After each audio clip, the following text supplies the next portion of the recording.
Banyak orang itu begini loh ya. Mereka tidak tahu Calvin itu seperti apa, teologianya seperti apa, lalu saya bilang Calvin itu doktrinnya begini-begini, nanti saya dibilang fitnah. Dia mau membangun cerita teologi Calvin, menurut dia Calvin itu begini gitu. Nggak mungkin begini, Calvin itu orang baik. Nah, ini konyol gitu loh. I believe in God our Father, I believe in Christ the Son, I believe in the Holy Spirit, our God is free.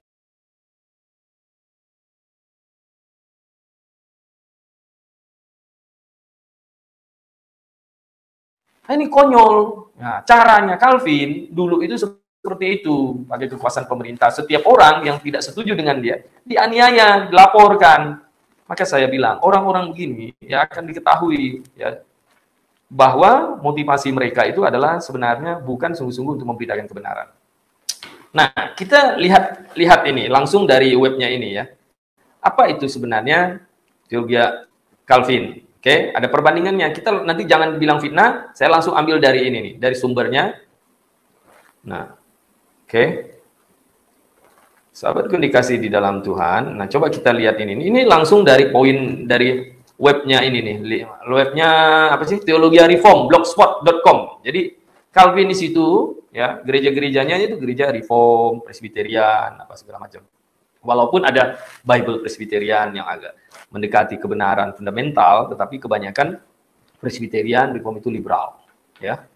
Nah, kita lihat dari poinnya dulu. Karena ada pertentangan antara teologi Arminianis dan Calvinis. Ya, kita coba lihat saja, kita bernalar dari ininya, dari langsung apa yang dijelaskan. Jadi kalau saya yang jelaskan nanti saya dibilang fitnah. Banyak orang itu begini loh ya. Mereka tidak tahu Calvin itu seperti apa, teologianya seperti apa, lalu saya bilang Calvin itu doktrinnya begini-begini, nanti saya dibilang fitnah. Dia mau membangun cerita teologi Calvin, menurut dia Calvin itu begini gitu. Nggak mungkin begini, Calvin itu orang baik. Nah, ini konyol gitu loh. Ya.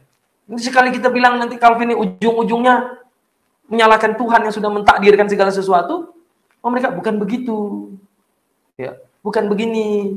Yang benar itu begini. Ya, kamu coba jujur. Logika yang konsisten dengan teologi Calvin, pasti kesimpulannya ujung-ujungnya pasti akan menyatakan bahwa segala sesuatu sudah ditentukan, baik termasuk kejahatan, semuanya sudah ditentukan Tuhan. Maka saya bilang, di Indonesia ini yang saya lihat ya, semua narasi, komen, apa segala macam, dan konsisten yang berani itu ya kayak Budi Asali. Dia bilang dia orang Calvinis sejati. Dan mengatakan bahwa memang dosa, kejahatan, semua ditetapkan Tuhan. Ini kalau Calvinis cucung yang lain itu malu-malu. Mau bilang diri Calvinis, tapi malu-malu, tidak konsisten. Gitu. Itu orang-orang kayak begitu tidak benar. Ya. Nah, coba sekarang kita lihat dulu. Nih, poinnya ya. Poin-poinnya. Dia dalam blognya Teologi Reform ini, dia bilang begini di sini. 5 poin Arminianis, 5 poin Calvinis. Ya. Mereka anggap Arminianis adalah sebuah ajaran sesat. Ya. Ajaran Calvinisme itu ajaran yang Alkitabiah menurut Teologi Reform. Jadi dia memaparkan di dalam ya, blognya seperti ini. Oke, saya akan bacakan ya. Pertama, Arminian. 5 poin. Poin pertama Arminian itu adalah human ability. Jadi manusia itu ya punya kemampuan atau punya kehendak bebas. Ya. Manusia punya kehendak bebas untuk memilih. Jadi begini, meskipun sifat manusia secara serius sudah dipengaruhi oleh kejatuhannya ke dalam dosa, manusia tidak berada di dalam suatu status rohani yang tidak berdaya sama sekali. Tuhan menganugerahkan setiap orang berdosa tersebut ya kemampuan untuk bertobat dan percaya. Lihat. Jadi orang Arminian di sini percaya bahwa manusia itu punya kehendak bebas. Setelah jatuh ke dalam dosa, manusia itu punya kehendak bebas, ya, punya kemampuan untuk bertobat dan percaya. Tetapi dia tidak mencampuri kebebasan itu. Setiap orang berdosa memiliki suatu kehendak bebas. Ya, tergantung bagaimana dia menggunakan kehendak bebasnya tersebut. Nah, itu human ability. Poinnya Arminianis. Sedangkan lawannya poin Calvinis ini dibilang total inability, total depravity. Kan Calvinis itu kan ada tulipnya itu. Nah, total depravity. Jadi manusia itu ketidakmampuan total, kerusakan total.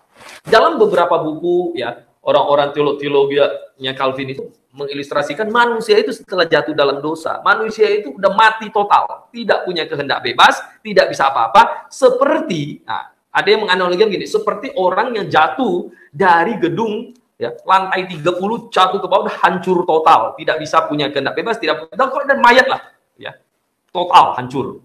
Atau ilustrasi yang lain lagi, orang Calvin selalu mengatakan bahwa manusia itu sudah jatuh dalam dosa itu seperti orang yang tenggelam ke dalam dasar laut.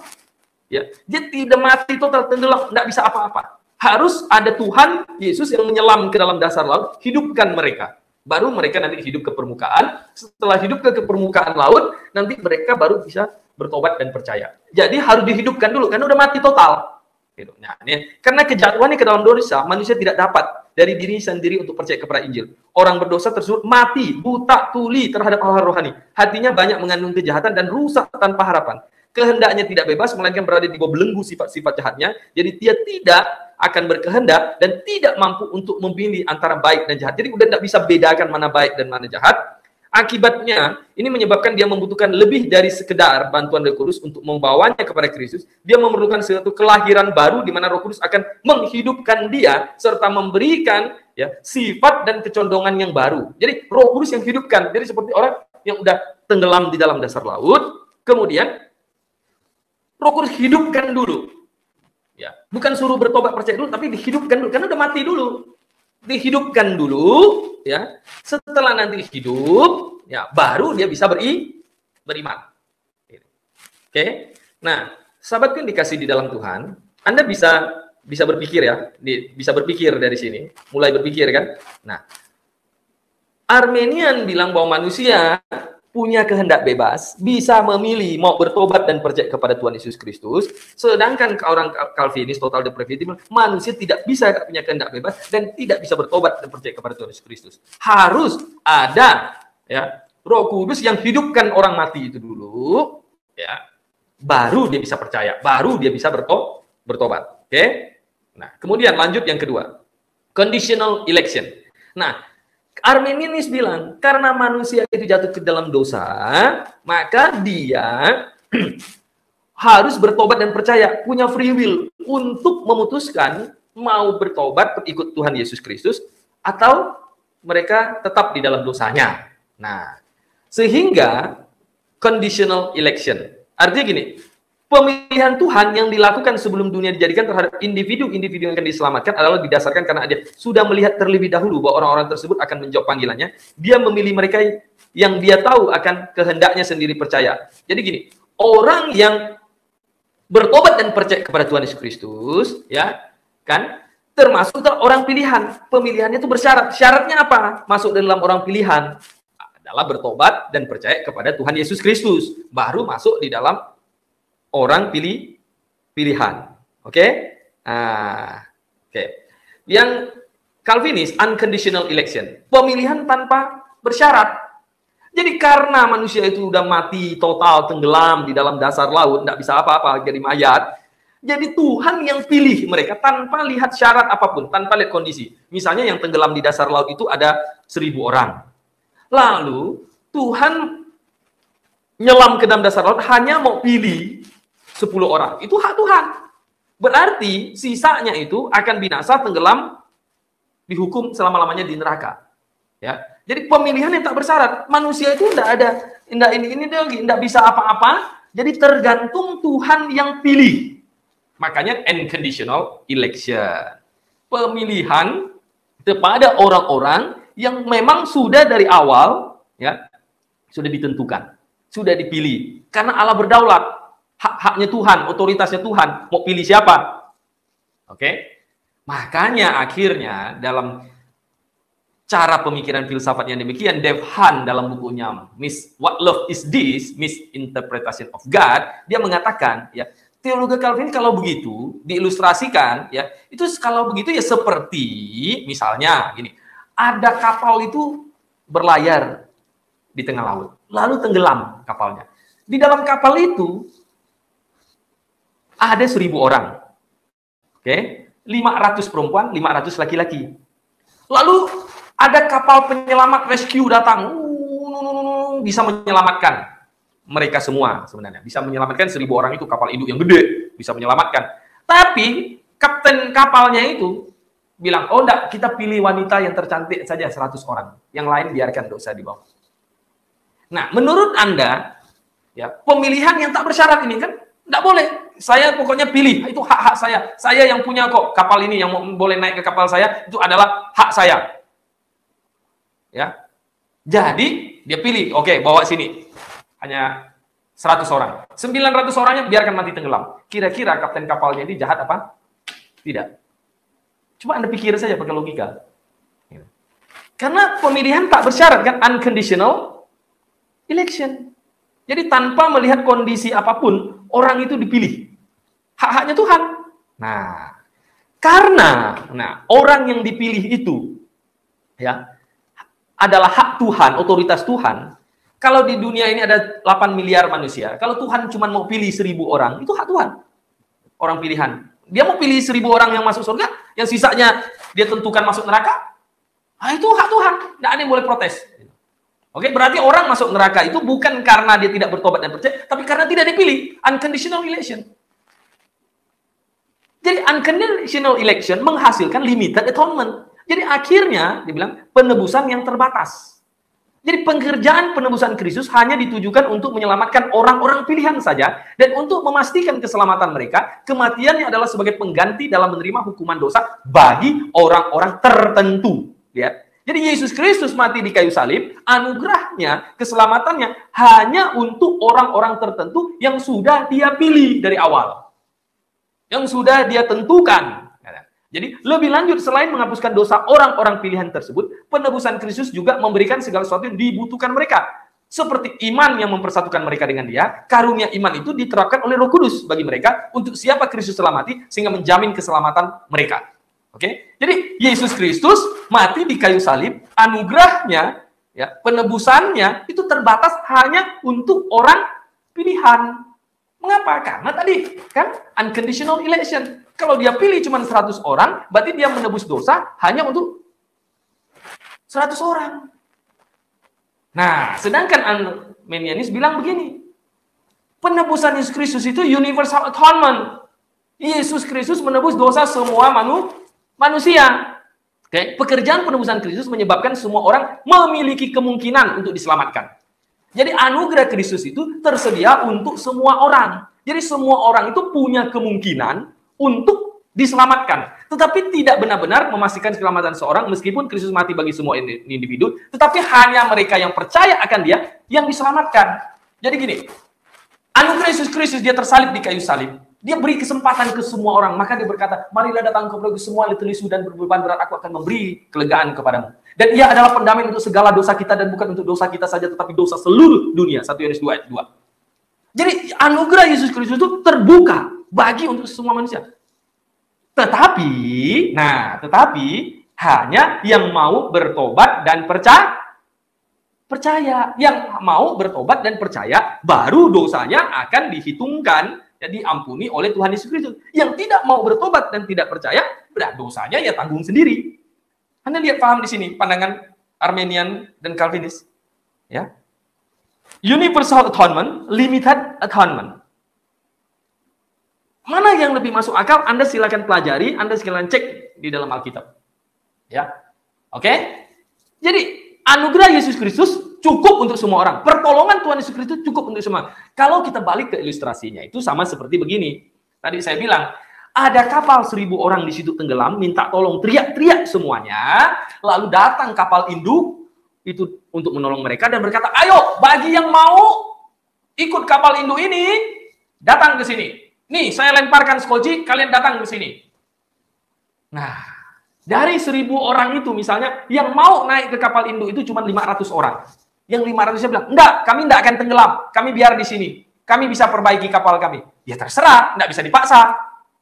Dia pilihannya begitu, dia enggak mau ikut kapal induk yang menolong mereka, lalu 500-nya berangkat menolong kapal induk. Lalu yang 500-nya akhirnya benar tenggelam. Nah, kesalahan di mana? Bukan di pihak kaptennya yang hanya pilih 100 orang gitu. Tapi kesalahan kepada orang itu yang memilih tidak mau naik ke kapal induk. Ya. Anda paham di sini ya? Jadi anugerah Tuhan Yesus itu disediakan bagi semua orang. Jadi yang tidak percaya dan tidak mau bertobat itu, akhirnya mereka akan dihukum di neraka. Itu bukan salah Tuhan, karena Tuhan tidak pilih mereka, karena Tuhan tidak menebus dosa mereka, karena Tuhan tidak tetapkan mereka masuk surga, bukan. Tapi karena mereka memilih menggunakan free will-nya, tidak mau bertobat, tidak mau percaya, bahkan mereka menolak anugerah Kristus. Oke? Mana lebih masuk akal dibanding dengan filsafatnya Calvin yang berkata bahwa penebusan Yesus Kristus itu hanya terbatas kepada orang-orang yang sudah sejak semula dia tentukan. Sudah sejak semula dia pilih dari awal, jadi Yesus Kristus menebus dosa untuk orang itu. Oke? Kemudian lanjut. Ini dari webnya ini, blognya Reform sendiri, ya. Yang keempat, akhirnya teologi Calvin tadi kan, karena dia adalah limited atonement, penebusan yang terbatas kepada orang-orang pilihannya, makanya irresistible grace. Anugerah tidak dapat ditolak. Kalau Tuhan sudah hidupkan kamu dari awalnya mati, Tuhan pilih 100 orang dia hidupkan, di dasar dia hidupkan. Kemudian Tuhan tebus dosa mereka 100 orang, ya. Sehingga yang tidak bisa ditolak, orang dianya mati, dianya tidak tahu apa-apa, lalu dikasih anugerah yang tidak bisa tolak, karena Tuhan udah kasih dia, tidak boleh tolak. Gitu. Udah tetapkan dia, menerima, ditentukan, dipredestinasikan. Gitu. Oke? Nah, sedangkan yang Arminius bilang, the Holy Spirit can effectually resist. Roh Kudus dapat secara efektif ditolak. Artinya gini, ketika orang diberi anugerah, diberitakan Injil, diajak untuk bertobat dan percaya kepada Tuhan Yesus Kristus, Roh Kudus kan bekerja dalam hati itu.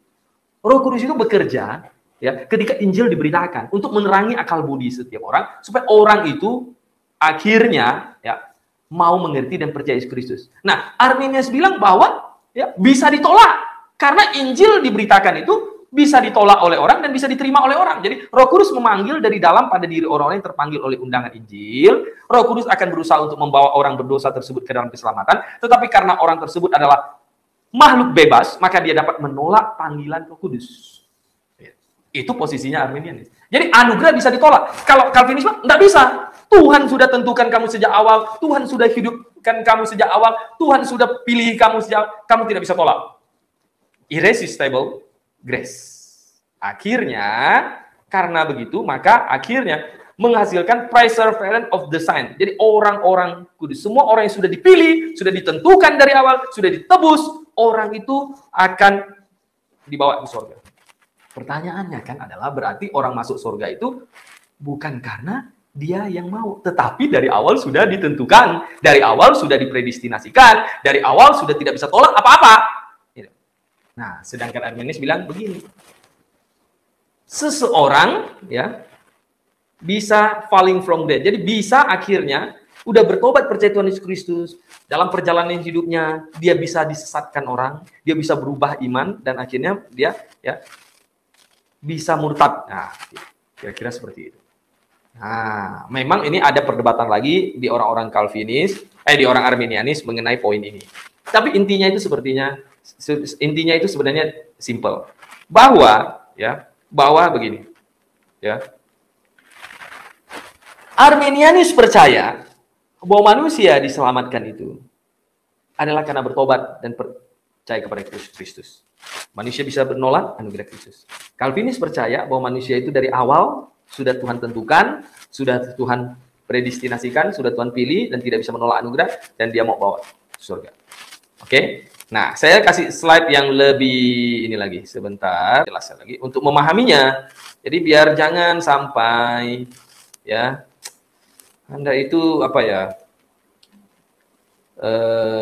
bicara Calvinis nanti pun tidak tahu apa itu Calvinis. Nah, jadi Anda lihat di sini, teman-teman lihat ya.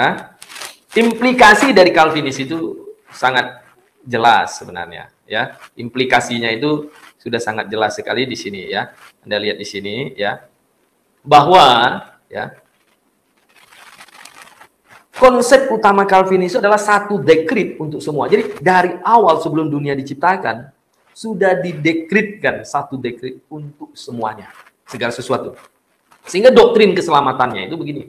Jumlah orang yang selamat yang masuk surga itu sudah ditentukan dari awal. Sudah dipastikan jumlahnya itu. Ya.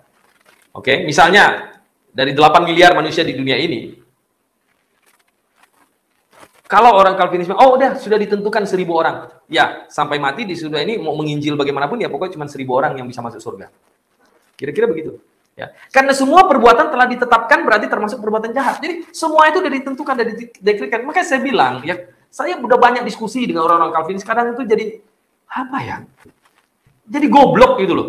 Ya, otaknya itu udah tidak jalan, tidak konsisten. Ya. Kalau kita itu mau berteologi, ya, syarat sebuah teologi itu alkitabiah atau tidak, itu ada konsisten dengan apa yang sudah kita nyatakan. Kalau kita bilang segala sesuatu itu sudah dipilih Tuhan, sudah ditentukan dari sejak semula, berarti kita hidup ini adalah panggung sandiwara. Berarti orang masuk neraka itu bukan karena tidak bertobat, tapi karena Tuhan tidak pilih dia. Kalau Tuhan tidak pilih dia, dia bisa masuk neraka, berarti urusannya itu adalah sebenarnya bukan karena dia tidak mau, gitu, tapi karena Tuhan tidak pilih. Berarti yang jahat itu ujung Tuhan, segala sesuatu sudah ditakdirkan, segala sesuatu sudah ditetapkan. Jadi kalau kita mau berdoa, tidak berdoa, tidak ada banyak perubahan. Semua sudah ditentukan, semua sudah ditakdirkan. Maka saya ketika misalnya diskusi dengan orang-orang Calvinis, akhir ujung-ujungnya mereka akan bilang, memang segala sesuatu sudah ditetapkan. Segala sesuatu sudah ditentukan. Nah kalau gitu, istri kamu diperkosa orang, istri kamu dibantai, ya kamu tidak usah lapor polisi, semua sudah ditakdirkan. Ya. Banyak orang kan konyol, beriman itu jadi tidak pakai akal sehat.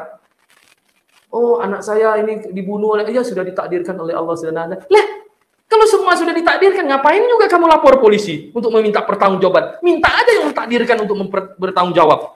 Konyol kan? Yang mentakdirkan itu siapa? Jadi ibarat kayak kita bersandiwara, kita main film. Skenario, kamu jadi penjahat, kamu jadi orang baik, nanti kalian berantem. Oh, udah, nanti kita buat film. Jadi kita ini manusia ini akhirnya boneka-boneka sandiwara yang sudah ditentukan oleh Tuhan. Kamu nanti jadi jahat, kamu nanti jadi baik, udah begini. Nggak usah banyak ini, ada free will, tidak ada. Gitu. Ini kebodohan orang-orang Calvinis, saya kasih tahu. Ya. Nggak konsisten. Kalau segala sesuatu ditetapkan, berarti kalau ada orang meludah kamu, orang mencaci maki kamu, dengan ya berarti dia berdosa itu bukan tanggung jawab dia. Ya. Karena memang dia sudah ditetapkan demikian. Sudah diciptakan berbuat jahat. Bahkan Adam dan Hawa makan itu buah berbuat jahat, apa segala macam, Tuhan sudah tetapkan. Katanya. Konyol. Nah, konsistennya itu akhirnya logikanya itu menarikkan sebuah kesimpulan bahwa Tuhannya Calvinis itu udah memilih sebagian orang masuk surga dan sebagian orang udah ditetapkan masuk neraka. Makanya akhirnya gereja-gereja Calvin ini doktrin gerejanya, doktrin keselamatannya ini enggak benar. Mereka baptis bayi. Ya untuk apa bayi dibaptis? Kan doktrin gerejanya kan jadi kacau. Untuk masuk surga? Untuk mengusir setan? Untuk apa coba? Apakah bayi Yesus masih kecil itu ada dibaptis? Oh disunat? Ya disunat. Disunat sebagai tanda perjanjian orang Israel, orang Yahudi. Emangnya perempuan juga disunat? Lalu perempuan bayi kamu baptis juga? Ya konsisten. Di dalam Roma dikatakan bahwa yang Tuhan maksud itu adalah sunat rohani, sunat hati. Artinya kita bertobat dan percaya kepada Tuhan. Kemudian doktrin gereja jadi kacau, gereja bersatu dengan pemerintah. Akhirnya dia punya kuasa, dia menggabungkan antara ya negara, pemerintah dengan agama. Kayak sacral society begitu. Dia mau punya kuasa dengan pemerintah. Dia merasa dia paling benar, dia menganggap semua orang bidat, akhirnya dia punya kekuasaan dengan pemerintah, dia sikat habis orang-orang yang tidak setuju yang pandangan dengan dia. Ya. Maka saya hanya ketawa saja saya lihat orang-orang Calvinis mau gelar PhD dengan apa. Tapi jadi bodoh, otaknya itu jadi kayak Calvinis. Itu jadi, udah tidak jalan penalarannya. Firman Tuhan jelas banyak di dalam Alkitab orang yang menolak anugerah Kristus. Jadi orang masuk neraka itu bukan karena tidak dipilih Tuhan, tapi karena dia yang salah, dia yang menolak anugerah Kristus. Paham nggak di sini? Nah, kalau orang mau beritakan Injil, oh kita beritakan Injil, kita cari orang pilihan. Lah, kamu giat-giat beritakan Injil semuanya udah ditetapkan dari kekekalan sampai kekekalan ya jumlahnya tetap sama. Kan udah ditetapkan masuk surga. Buat apa lagi? Kamu semangat beritakan Injil atau tidak pun tidak ada pengaruhnya. Ya. Jadi konyol gitu loh. Jadi Calvinis ya, banyak orang ngagung-ngagungkan buat gedung besar-besar teologi Calvin, enggak tahu pandangan Calvin itu seperti apa. Kenapa? Karena sudah dari awal berusaha digembar-gemborkan, dibesar-besarkan, dipopulerkan, dia menindas semua yang lemah. Orang-orang Anabaptis dia sikat, dia habisin. Orang-orang tidak setuju dengan dia lawan. Zwingli menenggelamkan Felix Mann di Sungai Limnat, tenggelam. Karena apa? Karena Felix Mann ya, dia dibaptis dengan baptisan selam. Zwingli bilang tidak bisa, siapa yang baptiskan saya akan baptis dia 3 kali, tenggelamkan di Sungai Limnat. Itu sejarah. Kalau Anda mau tahu ininya, nanti bisa ada bukunya.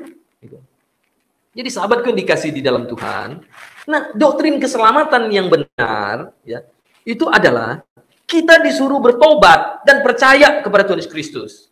Oh, apakah itu jadi usaha? Manusia masuk surga karena usaha.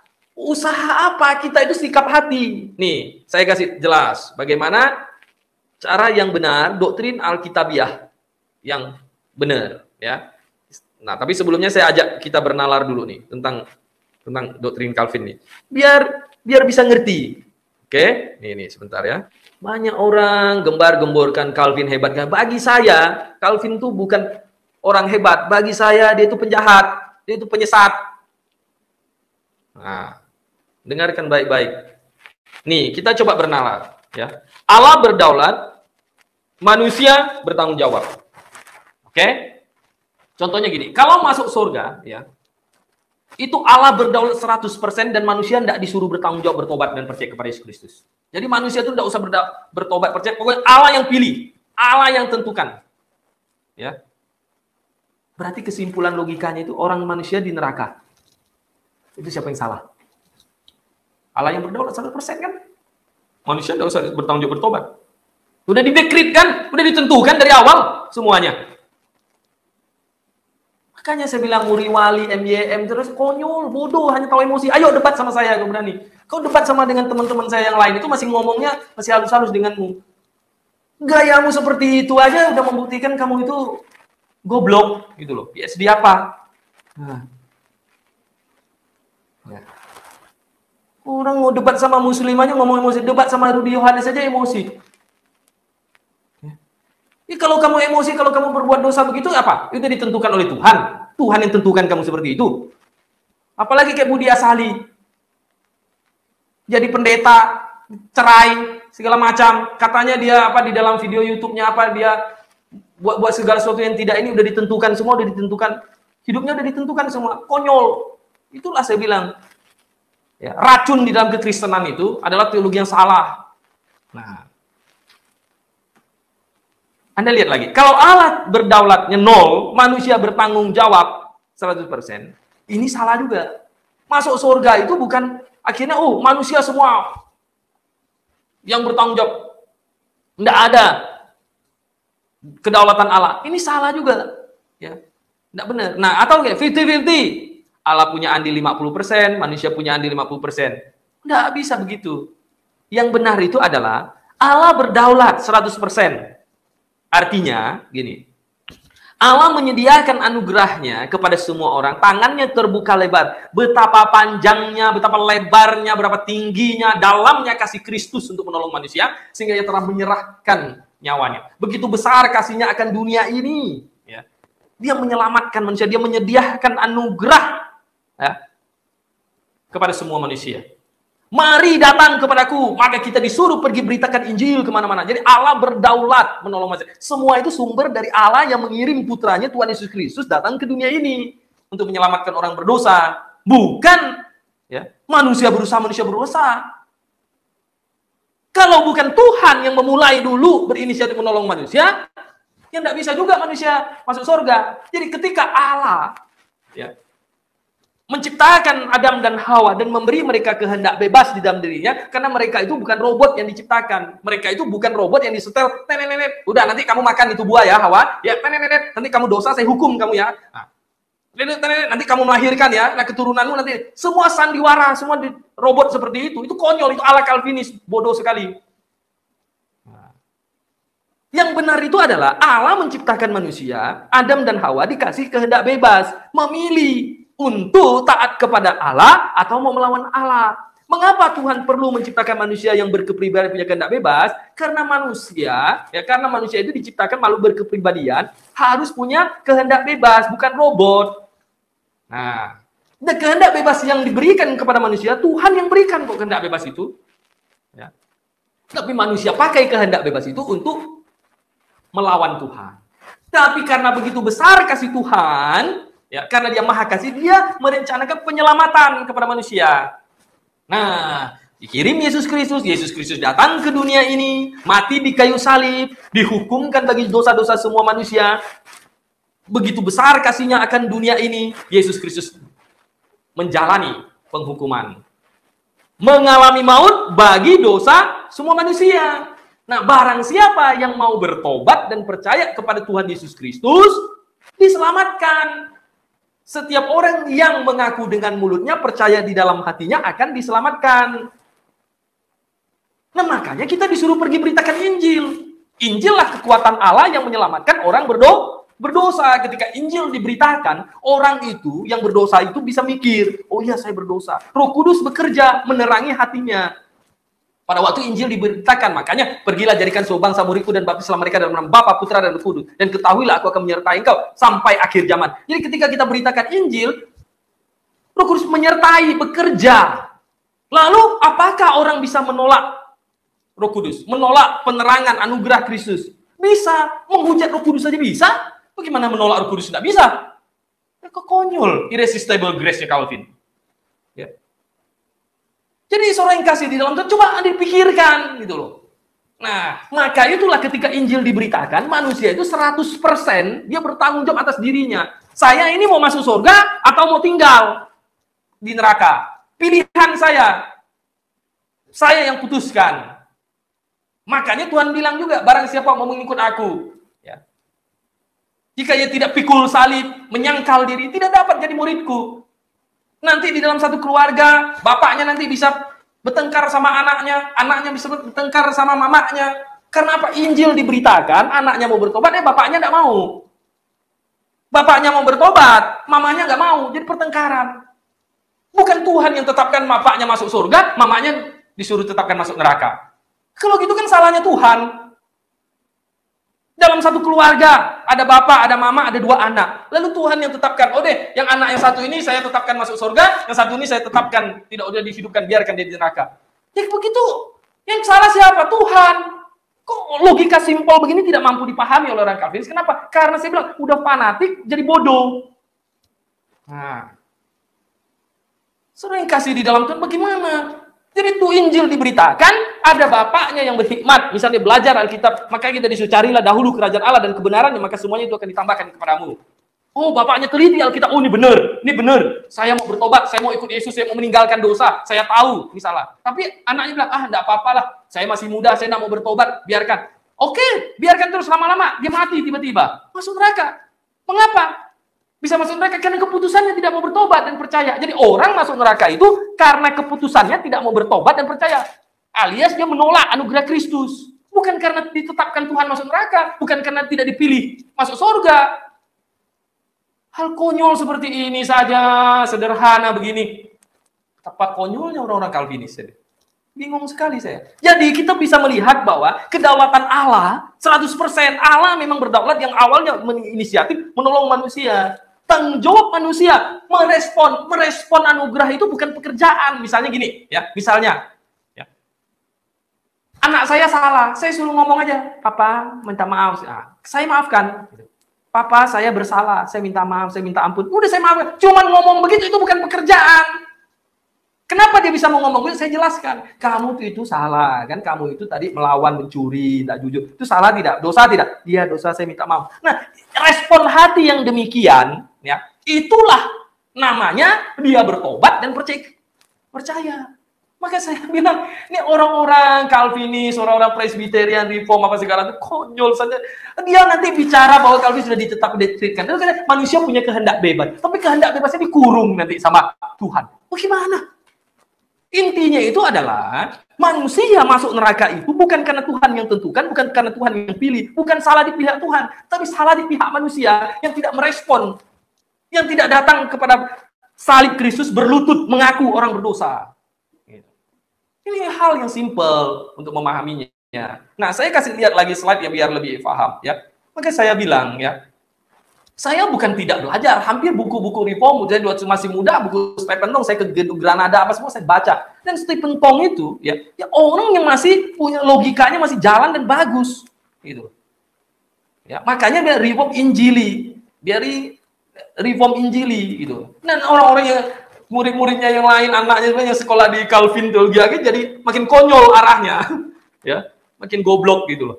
Aduh, enggak ada pengalaman, padahal bapaknya yang membesarkan yang ini. Lalu menghina, nanti mau ngajak debat, hina. Dokter orang tidak akreditasi lah, dokter ini tidak inilah. Ya ampun, bapaknya kamu sendiri aja enggak ada dengan dokter akademis, tapi bisa pelayanan dengan luar biasa. Ya, makanya saya bilang, bodohnya minta ampun menghina diri sendiri.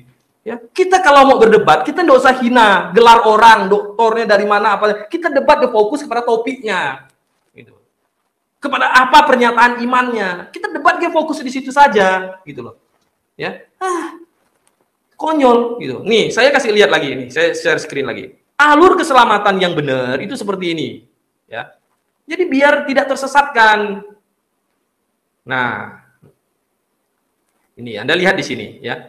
Ini dibilang katanya argumentasi Calvinis, konyol lagi coba. Kamu belajar Calvinis tadi saya udah bukakan dari awal itu pandangan Calvin bagaimana. Nah, ini yang benar. Saya bukan memihak Arminianis, saya juga tidak memihak Calvinis, tapi saya biblical, Alkitabiah. Jadi begini cara memahaminya. Pertama, ya. Kita dituntut supaya bertobat dan percaya kepada Kristus. Makanya Yohanes Pembaptis berseru-seru di padang gurun, bertobatlah, sebab kerajaan surga sudah dekat. Kapak sudah tersedia. Orang Farisi datang, Saduki datang, kalian keturunan ular beludak, kalau tidak bertobat, kalian akan dihukum juga. Nah, berarti kuncinya itu adalah bertobat dan percaya kepada Kristus. Respon hatimu bagaimana terhadap anugerah itu? Jadi kalau ada di dalam jemaat saya beritakan Injil, saya bilang, kalian harus bertobat, percaya kepada Kristus. Bukan saya bilang, kalian ini umat pilihan, kalian sudah dipilih Tuhan. Sudah ditetapkan, bingung mereka. Dari mana saya tahu saya ditetapkan, dipilih? Konyol. Anda harus bertobat dulu, nggak usah tahu dulu soal pilihan. Anda bertobat, percaya kepada Tuhan Yesus Kristus. Itulah responsibility of man. Jangan lihat dulu authority of God-nya, karena Anda belum masuk ke dalam tempat di situ. Anda lihat dulu, responsibility of man. Tanggung jawab manusia adalah bertobat. Setelah bertobat dan percaya kepada Tuhan Yesus Kristus, kita disuruh setia, bertekun. Yang ditekankan adalah tanggung jawab manusia disuruh setia. Hendaklah engkau setia sampai mati, maka akan dikaruniakan kepadamu mahkota kehidupan. Wahyu pasal 2 ayat 10. Nah, semua orang disuruh setia, tetaplah engkau kerjakan keselamatanmu. Artinya begini, kita disuruh memelihara iman. Makanya Rasul Paulus berkata, darahku sudah mulai tercurah, ya. Dan aku telah memelihara iman, telah tersedia bagiku mahkota kebenaran. Iman itu dipelihara, bukan bilang, oh saya udah ditetapkan masuk surga, saya udah ditentukan. Mau pelihara enggak pelihara ya tetap aja saya udah dipilih. Bukan begitu. Ya. Anda bertobat percaya Yesus Kristus, punya tanggung jawab untuk setia. Pelihara imanmu, jangan sampai disesatkan. Belajar firman Tuhan dengan tekun. Baca Alkitab dengan baik. Pergi ke gereja yang Alkitabiah. Jangan ke kiri dan ke kanan. Maka di dalam Tesalonika bilang, oh udah muncul nabi-nabi palsu yang menyesatkan banyak orang. Nah, sehingga sekiranya mungkin mereka menyesatkan orang-orang pilihan juga. Kenapa? Karena orang itu bisa tidak setia. Paham nggak di sini? Nah, setelah Anda bertobat dan percaya, masuk di dalam satu step. Yaitu dalam satu ruang lingkup keluarga Allah. Jadi dulunya saya ini orang berdosa. Kemudian saya bertobat percaya kepada Kristus, saya diberi posisi yang kudus. Yohanes 1 ayat 12. Ketika kamu percaya maka diberinya kuasa menjadi anak-anak Allah. Bertobat dan percaya, itu namanya lahir baru. Bukan lahir baru dulu, baru orang bisa bertobat dan percaya. Apa konyolnya minta ampun. Lahir baru aja nggak ngerti orang Calvinis. Harus hidupkan dulu. Udah hidup nanti, baru nanti dia percaya. Orang bertobat dan percaya itulah namanya lahir baru. Ketika kamu bertobat dan percaya, maka kamu diberi kuasa menjadi anak-anak Allah. Dikasih posisi yang kudus. Ketika kamu bertobat, kamu dimeteraikan dengan Roh Kudus. Ketika kamu percaya, dimeteraikan dengan Roh Kudus yang dijanjikannya, itu Efesus 1:13. Jadi pada saat sudah bertobat dan percaya kepada Yesus Kristus, Anda memiliki posisi yang kudus, hati yang kudus, ada Roh Kudus di dalam hatimu. Nah, masuklah engkau di dalam sebuah ruang lingkup anak-anak Allah. Jadi anggota keluarga Allah, anggota kerajaan surga. Pada saat Anda sudah masuk di dalam anggota kerajaan surga, anggota keluarga Allah, Anda langsung bersyukur, berterima kasih bahwa saya sudah dipilih Tuhan. Nah, tetapi disuruh bertekun. Sampai kan belum mati, disuruh bertekun dan setia terus. Sampai pada saatnya nanti tiba-tiba Tuhan panggil ke surga, kita bertemu dengan Tuhan Yesus di angkasa, di dalam surga, kita baru tahu bahwa Tuhan Allah turut bekerja dalam segala sesuatu untuk mendatangkan kebaikan bagi mereka yang mengasihi Dia. Roma 8:28. Nah, baru Anda akan menyadari bahwa dalam perjalanan hidupmu, Tuhan menuntunmu, Tuhan membimbingmu. Dia seperti gembala yang menjaga domba-dombanya. Melalui siapa? Dia pelihara imanmu. Melalui gereja. Bagaimana dia memotivasimu, memberimu semangat, memberimu kekuatan. Sehingga imanmu tidak diserongkan oleh pengajaran sesat. Gembalamu mengajarkan dengan benar. Nah, inilah doktrin keselamatan yang Alkitabiah. Bagaimana masuk surga, udah dipilih, udah ditetapkan dari satu doktrin. Bahkan akhirnya kejahatan, dosa. Semua udah ditentukan Tuhan, sudah ditetapkan Tuhan. Aduh, saya bilang, sampai hari ini saya tidak pernah menemukan, baca Alkitab udah berapa puluh kali ulang-ulang, tidak pernah saya ketemu. Ada yang namanya baptisan bayi lah, apalah, sehingga sakramen perjamuan kudus lah. Kata perjamuan kudus saja tidak ada, Holy Supper. Aduh, minta ampun, saya bilang ya. Lord Supper yang benar itu. Jadi kekacauan doktrin keselamatan ini akhirnya merembes ke dalam doktrin gereja. Jadi tidak benar. Tidak beda akhirnya. Ya, kalau orang Reform, orang Presbyterian, orang Katolik gabung di situ, ya baptisannya juga diakui. Jadi tidak ada beda. Sebenarnya para reformator itu mereformasi itu apa? Hanya reformasi apa? Reformasi secuil tentang doktrin keselamatan, tetapi ujung-ujungnya doktrin gerejanya ngaco. Doktrin keselamatannya ditarik-tarik, ngaco. Wah. Jadi sahabatku dikasih di dalam Tuhan, hati-hati di akhir zaman ini, pengajaran sesat banyak sekali. Kalau Anda tidak benar-benar sungguh meneliti Alkitab, banyak berdoa dan meneliti Alkitab, Anda akan menjadikan Tuhan itu sebagai penjahat besar yang telah menentukan dan memasukkan kakek nenekmu semuanya ke neraka. Kalau saya percaya, mengapa nenek moyang saya di dalam neraka? Karena mereka tidak bertobat dan tidak terima Injil. Lalu ada yang tanya, bagaimana orang yang di hutan sana? Mereka mati masuk neraka atau masuk surga? Nah, saya jawab, setiap orang yang tidak mendengar Injil bertobat, pasti masuk neraka. Nah, mereka kan tidak mendengar. Maka itulah di dalam Roma pasal 10 itu. Bagaimana mereka dapat percaya kepadanya jika tidak ada yang memberitakannya? Bagaimana mereka bisa memberitakannya jika tidak ada yang diutus? Berbahagialah kedatangan orang yang diutus. Jadi orang harus mendengar Injil. Iman timbul dari pendengaran firman Kristus. Kenapa kau pindah sampai ke jauh di hutan di sana? Pertanyaannya. Oh, nenek moyangmu yang salah. Berarti nenek moyangmu yang salah, yang lebih mencintai mungkin cari emas, cari apa, segala harta di ujung mana di hutan. Nah, kamu keturunannya, kamu pun tidak pikir masalah rohani. Kamu pun, ya, si ibu ngurus cari duit, cari emas, cari apa segala di dalam hutan. Harusnya kamu merespon. Maka itulah kita juga disuruh bertanggung jawab memberitakan Injil sampai ke semua penjuru dunia. Misionaris datang ke kampungmu, misionaris datang menginjil ke tempatmu. Tapi kamu tolak, kamu anggap dia tidak benar, melawan budayamu, melawan adat istiadatmu, segala macam, kamu usir dia. Ya, kamu akan menerima hukuman. Bukan karena Tuhan tidak pilih, Tuhan tidak tetapkan kamu masuk surga, tapi kamu yang berdosa. Jadi sahabatku dikasih di dalam Tuhan, ya. Saya mau kasih tahu juga, ya, banyak orang, ya. Kelompok saya sendiri juga banyak yang memfitnah-fitnah. Oh, saya ini udah orang Calvinis. Saya punya banyak teman orang Calvinis. Bahkan pendeta saya, gembala saya dulu tuh di sekolah tempat dosen yang Calvinis. Kita bersahabat, tetapi ya, kalau iman itu beda, kita harus nyatakan ini salah, tidak benar. Jadi konyol. Jadi bagi ya kelompok saya apa itu yang juga fitnah-fitnah, John Sung tuh orang Calvinis apa segala macam. No, saya ikut Alkitab. Saya juga bukan orang Armenian. Saya tidak pernah kenal apa itu. Saya tidak pernah suka mengkultus individukan orang. Ya, tidak ada tokoh yang saya kultus individukan, yang saya sanjung-sanjung, mau Armenianus, Jakobus Armenianus kah, John Calvin kah, apa, tidak ada. Ya. Saya lebih suka memberitakan Injil, menyelamatkan jiwa. Belajar firman Tuhan Alkitab yang paling benar. Tokoh-tokoh yang perlu kita sanjung, yang perlu kita hormati, idola Tuhan Yesus, para rasul yang berjuang, semuanya luar biasa dipakai Tuhan. Teologianya kamu udah salah, kamu sanjung-sanjung dia, kamu buat dia patung yang besar-besar untuk mengenang namanya. Ya. Tidak benar. Gitu. Kasih tahu. Untuk apa sih sebenarnya bangun gereja besar-besar, berapa triliun? Itu apa? Coba pikir. Itu sebenarnya pendeta-pendeta yang rakus di dunia ini selalu mementingkan pembangunan secara fisik yang besar-besar. Tetapi zaman para rasul tidak ada seperti itu. Pernah lihat Rasul Paulus bangun istana, gereja yang besar, Petrus, yang lain, tidak ada. Maka saya bilang, kesesatan selalu muncul dari pendeta-pendeta yang punya jiwa kedagingan yang begitu tinggi. Fokusnya adalah materi, jasmani, duniawi.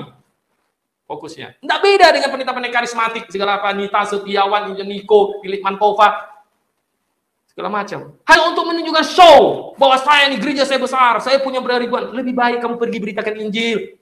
Kamu dirikan tuh gereja, bisa jadi berapa ribu gereja di setiap kampung, di setiap sudut-sudut desa. Ada gereja. Daripada kamu bangun besar-besar, triliunan, habis maintenance-nya berapa. Uang itu untuk apa? Begitu. Konyol saya bilang kehidupanmu. Kamu sambil berteriak-teriak, kamu cinta Tuhan. Teriak-teriak, kamu doktrin yang paling alkitabiah. Bukan begitu. Gerakan Anabaptis. Tidak ada. Ini kultus individu kan yang mau bangun, yang megah-megah. Secara independen berjuang. Oh, kalau ada tokoh-tokoh Anabaptis di Munster di mana katanya tidak benar. Ya itu memang urusan dia sama Tuhan. Karena kita tidak ada sinode. Karena kita tidak ada organisasi yang membawai kita. Kita bukan sistem kepausan. Tidak menutup kemungkinan juga banyak teman-teman saya, alumni saya, ya junior-junior saya nanti jadi sesat. Karena manusia punya free will, kan tidak bebas, bisa berubah otaknya. Maka itulah saya bilang, saya tidak percaya dengan teologi Calvinis. Ini penyesatan di akhir zaman, secara terselubung yang tidak disadari oleh orang Kristen. Dengan kedok bahwa mereka sungguh-sungguh akademis lah, sangat pintar lah, ngomong kosong, pintar apa? Coba saya tantang siapa orang Calvin, ayo debat sama saya. Seorang yang kasih di dalam Tuhan, bertobatlah, ya. Percayalah kepada Tuhan Yesus Kristus, dan engkau akan selamat. Engkau dan seisi rumahmu. Artinya apa? Engkau selamat, kau nginjilin keluargamu.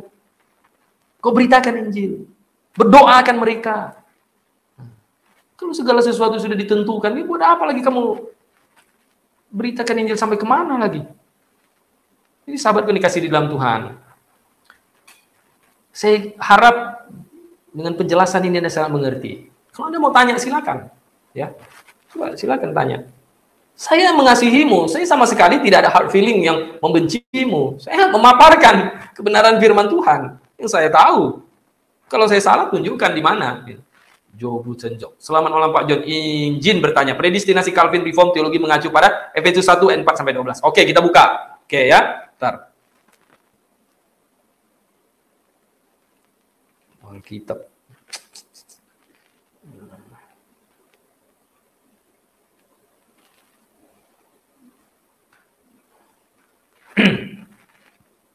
Jadi kita lihat Efesus 1 ayat 4.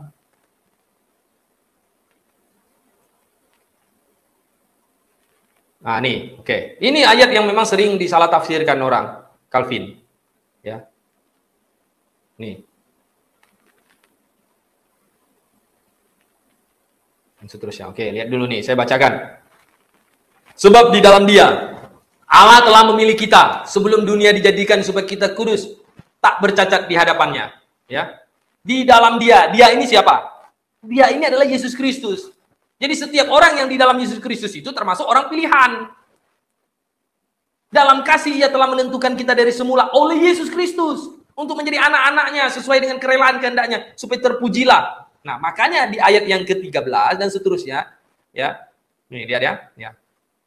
Supaya terpujilah kasih karunia-Nya yang mulia yang dikaruniakan kepada kita di dalam Dia, di dalam Yesus Kristus. Yang dikasihinya, sebab di dalam Dia dan oleh darahnya kita beroleh penebusan, yaitu pengampunan dosa menurut kekayaan kasih karunia-Nya yang dilimpahkannya kepada kita dalam segala hikmat dan pengertian. Oke, di dalam Dia kita beroleh penebusan. Bagaimana cara masuk di dalam Dia, di dalam Kristus? Bertobat dan percaya. Nah, lihat nih ayat 13. Nih. Di dalam Dia kamu juga, karena kamu telah mendengar firman kebenaran, yaitu Injil keselamatanmu, di dalam Dia kamu juga ketika kamu percaya. Catat garis bawahi di situ. Jadi sejak awal memang betul, Tuhan sudah bilang, orang-orang yang di dalam Yesus itulah orang pilihan. Nah, bagaimana cara masuk menjadi orang yang di dalam Yesus, di dalam Kristus, bagaimana cara masuk di situ? Caranya adalah bertobat dan percaya. Simple memahami ayatnya. Tidak ada yang salah.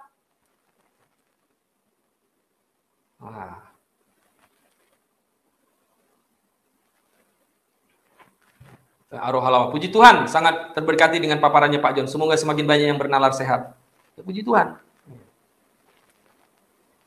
Selamat malam Pak, terima kasih atas penyajiannya. God bless you. Terima kasih. God bless you too. Selalu semangat dalam mengabarkan kebenaran Pak John Sung. Amin. Selalu berapi-api semangatnya Pak John sesuai dengan namanya John Yohanes Guntur Keburu. Amin.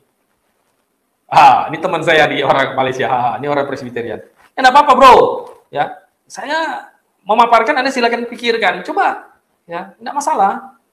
Kalau mau diskusi juga, ayo. Betul Pak John, teologi reform Stephen Tong yang berdasarkan Bapak Reformasi Calvin berbeda dengan Calvinis sendiri. Makanya STK Amerika mendirikan Calvinis di sana untuk meluruskan pengajaran Calvin. Mana bisa diluruskan pengajaran Calvin? Kalau udah dari sononya dia sesat. Kalau Martin Luther bisa luruskan Katolik, ya dia tidak keluar dari Katolik. Justru tidak bisa.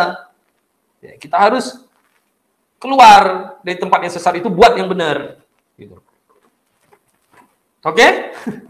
Sahabatku dikasih di dalam Tuhan, ya. Anda harus paham ini. Saya harus dengan tegas menyatakan kebenaran. Karena tanggung jawab saya di hadapan Tuhan sebagai pemberita kebenaran. Saya bukan untuk menyenangkan telinga orang banyak. Saya bukan untuk menjilat dan bermulut manis mencari keuntungan. YouTube saya juga tidak dimonetasi, tidak ada pasang iklan, segala saya bukan cari hidup dari YouTube. Tapi kalau ada teman-teman ya yang datang berdoa, oh saya tergerak, Roh Kudus ingin mendukung pelayanan saya, dia puji Tuhan, terima kasih. Berarti Tuhan memakaimu, itu saja, simple. Gitu loh. Nah, jadi sahabatku dikasih di dalam Tuhan, dimanapun Anda berada, ya semoga apa yang saya jelaskan ini, Anda boleh buka ulang-ulang, Anda boleh dengarkan, ini menjadi sebuah ya pernyataan iman. Jadi Anda tidak perlu banyak tanya lagi di WhatsApp saya. Bagaimana? Ujung-ujungnya, pasti kesimpulannya itu, Calvin itu Tuhan yang sudah menciptakan dosa dan semuanya, yang sudah menderitakan dosa. Ujungnya Tuhan yang sudah salah. Tidak benar. Ya, tidak benar. Saya sudah baca buku Calvin, Institutio, apa segala macam yang lain-lainnya. Ya Palmer, ya Pink, apa sih. Aduh, saya udah. Tidak usah. Ini lagi lah. Berkeras hati. Bertobatlah. Ikutlah yang benar. Oke, kalau tidak ada pertanyaan lagi, kita sampai di sini. Semoga next time kita bisa live lagi. Dan semoga Tuhan Yesus menyertai kita hikmat pengertian, agar kita semakin bijaksana dan bisa membedakan mana yang benar dan mana yang salah. Bersama saya John Sung, Jesus, my Savior. I believe in